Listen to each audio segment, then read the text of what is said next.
guys! Welcome back to another speed build, or welcome to the channel if you're new here. Today I'm building a tiny Christmas cottage for one sim, and I'm building it in Yukimatsu, the world that came with the Snowy Escape expansion pack, as it is always snowy and I really like the vibe of it.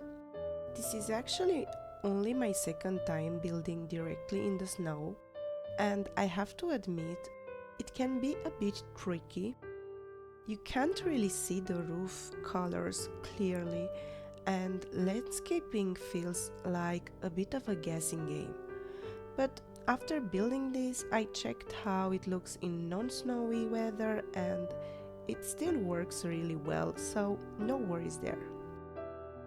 I realize it might feel like I'm diving into Christmas builds a bit early, but honestly, with less than 2 weeks until Christmas, and hey, December basically equals Christmas, right?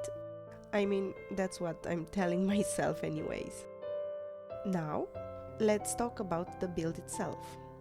The idea was a tiny cottage your Sims family owns and renovated to make it a cozy spot for one person. So in my mind, the sim who stays here loves winter sports, skiing, snowboarding, you name it. They've turned their passion into something meaningful by spending their winters teaching kids how to ski, passing on their love for the slopes to the next generation. So this little cottage serves as their seasonal retreat, a cozy home base where they can unwind after a long day on the slopes or teaching classes. It's the perfect mix of charm and practicality, giving them a peaceful spot to recharge while still being close to the action. You can almost imagine them coming back in the evening, hanging up their gear by the fireplace and curling up with a hot drink to relax. Even though the bedroom is a bit small, the living room is super spacious, and the kitchen is an open concept design, so it's perfect for hosting friends. The whole build has been play tested, so you won't run into any functional issues. There's plenty of room despite how tiny it looks. That said, I did have one hiccup during testing: the fireplace.